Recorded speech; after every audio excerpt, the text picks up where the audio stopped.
കാച്ചിൽ അഥവാ കാവത്ത് എന്നൊക്കെ പറയുന്ന ഇതാണിത്. എൻ്റെ ഫ്രണ്ടിൻ്റെ അടുത്തുനിന്ന് കിട്ടിയതാണ് ഒരു വലിയ കാച്ചിലിൻ്റെ കഷ്ണം. കാച്ചിൽ എന്നാണ് നമ്മൾ കണ്ണൂർ ഭാഗത്ത് പറയുന്നത്, കാവത്ത് എന്നും കണ്ടിട്ടുണ്ട്.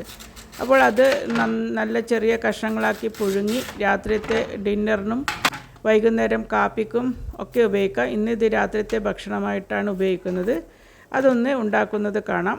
ഇതിങ്ങനെ ചെറിയ രണ്ട് രീതിയിൽ ഞാൻ ഇന്ന് ഉണ്ടാക്കുന്നുണ്ട്. തേങ്ങയിട്ട് ഉടച്ച് ഒരൽപ്പം വെള്ളം പോലെ സ്പൂൺ കൊണ്ട് കോരി കഴിക്കുന്ന വിധത്തിലും, പിന്നെ ചെറിയ കഷ്ണങ്ങളാക്കി പുഴുങ്ങി അത് ഒരു ഉള്ളിച്ചമ്മന്തിയും കൂട്ടി കഴിക്കുന്ന വിധത്തിലും ആക്കുന്നുണ്ട്. ഇതാണ് ചെറു കഷ്ണങ്ങളാക്കി ഇത് പുഴുങ്ങി ചമ്മന്തി കൂട്ടി കഴിക്കേണ്ട വിധത്തിലുള്ളതാണിത്. ഏകദേശം ഒരു 2-3 ഇഞ്ച് വലിപ്പത്തിൽ ഉള്ള കഷ്ണങ്ങളാക്കി എടുക്കണം. ഇത് നല്ല വെളുത്ത കാത്താണ്. നല്ല ടേസ്റ്റ് ഉണ്ടായിരുന്നു. പെട്ടെന്ന് വേവുകയും ഒക്കെ ചെയ്തു. നല്ല രുചിയുണ്ടായിരുന്നു. അപ്പോൾ അത് നികക്കെ വെള്ളമൊഴിച്ച് ഉപ്പും ചേർത്ത് അടുപ്പത്ത് വെച്ച് വേവിക്കണം. ഇത് വെന്തടിഞ്ഞു പോകരുത്. നമുക്ക് കഷ്ണങ്ങളാക്കിയിട്ട് തന്നെ കപ്പയൊക്കെ ചെയ്യുന്നത് പോലെ കഷ്ണങ്ങളാക്കിയിട്ട് തന്നെ എടുക്കാനുള്ളതാണ്. അങ്ങനെ അതിന് ആവശ്യമുള്ള ഉപ്പും ഇട്ട് അത് മൂടി വെച്ച് അവിടെ നിന്ന് അത് വേവട്ടെ. അപ്പോഴത്തേക്ക് ഇത് ചെറിയ കഷ്ണങ്ങളാക്കി തരിച്ചിട്ട് ഇതിന് അല്പം വെള്ളം പോലെ ഇത് ഉടച്ച് ഒരു ലൂസാക്കി എടുക്കാനുള്ളതാണ്. അതും വേറെ ഒരു ചട്ടിയിൽ മുറിച്ചിട്ട് അത് നികക്കെ വെള്ളം ഒഴിച്ചാൽ പോരാ, കുറച്ച് നന്നായി വെള്ളം വേണം. കാരണം അതൊരല്പം വെള്ളത്തോടെയാണ് എടുക്കേണ്ടത്. കുറച്ച് കുറുകിയാലും കുഴപ്പമില്ല, എന്നാലും വെള്ളം വേണം. അതും അവിടെ നിന്ന് മൂടി വെച്ച് തിളച്ച് വേവട്ടെ. അപ്പോഴത്തേക്ക് നമ്മുടെ ആദ്യം വെച്ചത് വെന്ത് വന്നിട്ടുണ്ട്. ഇതിനി ഒന്ന് വെള്ളം വറ്റുകയേ വേണ്ടൂ. ഈ സമയത്ത് നമുക്ക് ഉപ്പ് വേണമെങ്കിൽ ഉപ്പൊക്കെ നോക്കാം. അങ്ങനെ ഇത് നന്നായി വെന്തിട്ടുണ്ട്, ഉപ്പൊക്കെ നോക്കിയിട്ടുണ്ട്. ഇനി ഒരല്പം വെള്ളം കൂടി വറ്റണം. അത് അവിടെ നിന്ന് വറ്റി നമുക്ക് ഓഫ് ചെയ്യാം. അപ്പോഴത്തേക്ക് ഇത് ആദ്യത്തേതും നന്നായി വെന്തിട്ടുണ്ട്. അത് നന്നായി സ്പൂണ് കൊണ്ട് ഉടച്ച് കട്ടകളൊക്കെ കുറച്ച് കട്ടകളൊക്കെ വയ്ക്കാം.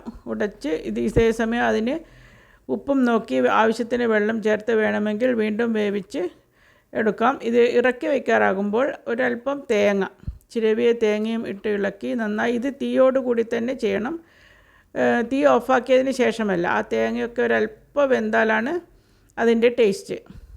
അങ്ങനെ അതും ആയിക്കഴിഞ്ഞു.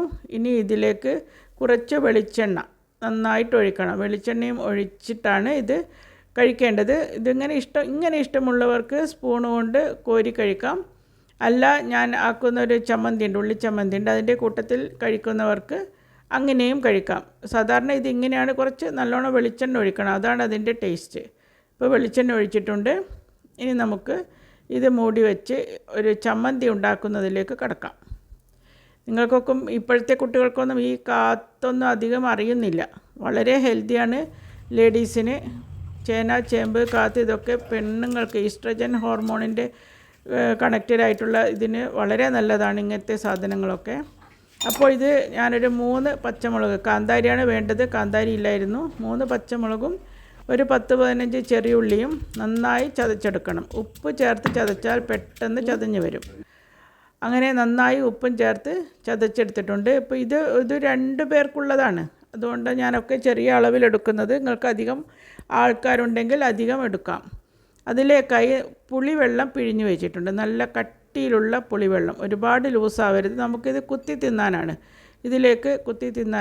അതിലേക്ക് ഒരല്പം വെളിച്ചെണ്ണയും ഒഴിച്ച് ഉപ്പും ആദ്യം ചതക്കുമ്പോൾ ഉപ്പ് ചേർത്തതുകൊണ്ട് പിന്നെ അത് ശ്രദ്ധിക്കണം, ഉപ്പ് അറിയാതെ ഇട്ട് പോകരുത്.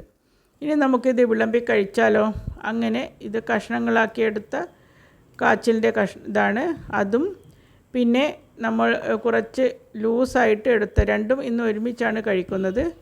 അപ്പോൾ ഇതിലേക്ക് നമ്മുടെ വളരെ ടേസ്റ്റിയും വായിൽ വെള്ളമൂറുന്നതുമായ നല്ല ഉള്ളിയും കാന്താരിയും പുളിയും വെളിച്ചെണ്ണയും ഉപ്പും ചേർത്ത ചമ്മന്തി. അതിൻ്റെ കൂട്ട് കേൾക്കുമ്പോൾ തന്നെ നിങ്ങൾക്ക് മനസ്സിലാവും എത്രമാത്രം ടേസ്റ്റ് ഉണ്ടാവുമെന്ന്. ഇനി ഇത് ഉടച്ചെടുത്ത കാത്തിൻ്റെ തേങ്ങയിട്ടെടുത്തതാണ്. ഇതും ആണ് ഇന്നത്തെ ഇവിടുത്തെ ഡിന്നർ. പിന്നെ കൂട്ടത്തിൽ നല്ല ചൂട് കട്ടൻ കാപ്പിയും ഉണ്ട് കേട്ടോ. കട്ടൻ കാപ്പി എപ്പോഴും വെള്ളം തന്നെ എടുക്കണം, പഞ്ചസാര എടുക്കരുത്. ഇങ്ങനെ ചെയ്തു നോക്കാത്തവർ ചെയ്തു നോക്കുമല്ലോ. Thanks for watching. Please subscribe and share.